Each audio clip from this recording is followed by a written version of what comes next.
जय श्री गणेश। आज श्रीमद् भगवत गीता के 9वें अध्याय का महात्म्य सुनेंगे। महादेव जी कहते हैं, पार्वती, अब मैं आदरपूर्वक 9वें अध्याय के महात्म्य का वर्णन करूंगा। तुम स्थिर होकर सुनो। नर्मदा के तट पर महिष्मती नाम की एक नगरी है।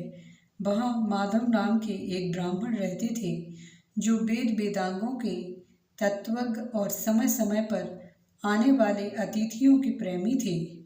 उन्होंने विद्या के द्वारा बहुत धन कमाकर एक महान यज्ञ अनुष्ठान आरंभ किया। उस यज्ञ में बलि देने के लिए एक बकरा मंगाया गया। जब उसके शरीर की पूजा हो गई, तब सबको आश्चर्य में डालते हुए उस बकरे ने हंसकर उच्च स्वर से कहा, ब्राह्मण, इन बहुत से यज्ञों द्वारा क्या लाभ है? इनका फल तो नष्ट हो जाने वाला तथा ये जन्म, जरा और मृत्यु के भी कारण है। यह सब करने पर भी मेरी जो वर्तमान दशा है, इसे देख लो। बकरे के इस अत्यंत कौतूहलजनक वचन को सुनकर यज्ञ मंडप में रहने वाले सभी लोग बहुत ही विस्मित हुए। तब वे यजमान ब्राह्मण हाथ जोड़कर अपलक नेत्रों से देखते हुए बकरे को प्रणाम करके यज्ञ और आदर के साथ पूछने लगे। ब्राह्मण बोले, आप किस जाति के थे? आपका स्वभाव और आचरण कैसा था? तथा जिस कर्म से आपको बकरे की योनि प्राप्त हुई है, यह सब मुझे बताइए। बकरा बोला, ब्राह्मण, मैं पूर्व जन्म में ब्राह्मणों के अत्यंत निर्मल कुल में उत्पन्न हुआ था।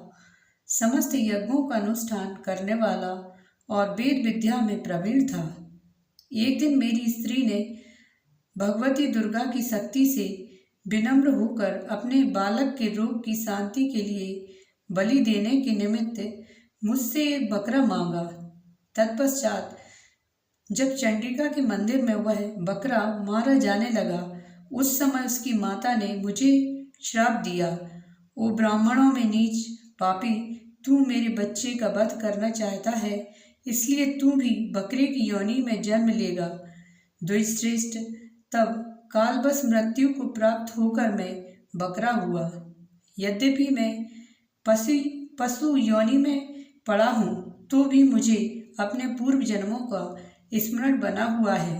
ब्राह्मण, यदि आपको सुनने की उत्कंठा हो तो मैं एक और भी आश्चर्य की बात बताता हूँ।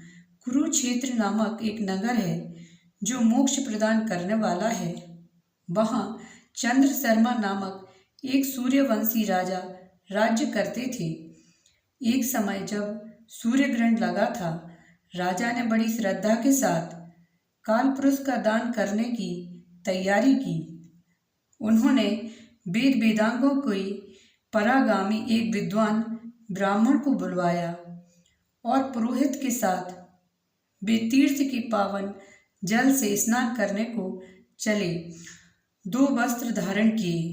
फिर पवित्र और प्रसन्नचित्त होकर उन्होंने श्वेत चंदन लगाया और बगल में खड़े हुए पुरोहित का हाथ पकड़कर तत्काल लोचित मनुष्यों से घिरे हुए अपने स्थान पर लौट आए।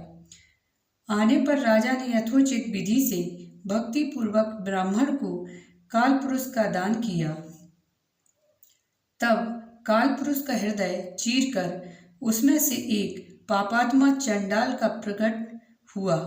फिर थोड़ी देर के बाद निंदा भी चंडाली का रूप धारण करके कालपुरुष के शरीर से निकली और ब्राह्मण के पास आ गई।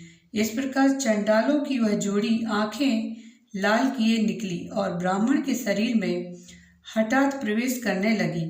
ब्राह्मण मन ही मन गीता के 9वें अध्याय का जाप करते थे और राजा चुपचाप यह सब कौतुक देखने लगे। ब्राह्मण के अंतःकरण में भगवान गोविंद शयन करते थे। वे उन्हीं का ध्यान करने लगे। ब्राह्मण ने जब गीता के 9वें अध्याय का जप करते हुए अपने आश्रयभूत भगवान का ध्यान किया, उस समय गीता के अक्षरों से प्रकट हुए विष्णु दूतों द्वारा पीड़ित होकर वे दोनों चंडाल भाग चले। उनका उद्योग निष्फल हो गया। इस प्रकार इस घटना को प्रत्यक्ष देखकर राजा के नेत्र आश्चर्य से चकित हो उठे।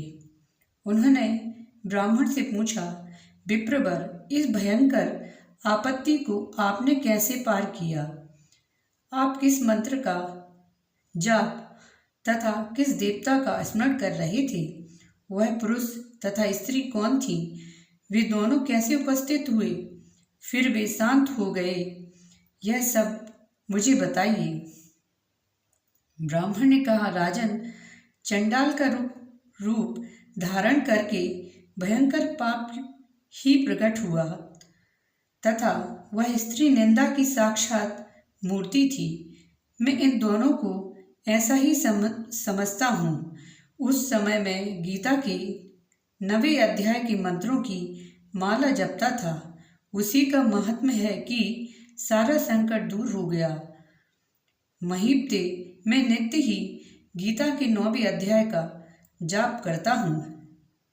उसी के प्रभाव से प्रतिग्रह जनित आपत्तियों के पार हो सका हूँ। यह सुनकर राजा ने उसी ब्राह्मण से गीता के 9वें अध्याय का अभ्यास किया। फिर वे दोनों ही परम शांति अर्थात मोक्ष को प्राप्त हो गए। यह कथा सुनकर ब्राह्मण ने बकरे को बंधन से मुक्त कर दिया और गीता के 9वें अध्याय के अभ्यास से परम गति को प्राप्त किया। वीडियो अच्छा लगे तो चैनल को सब्सक्राइब करिए, बेल आइकन प्रेस करिए और कमेंट सेक्शन में जय श्री गणेश लिखिए। मिलते हैं अगली वीडियो में।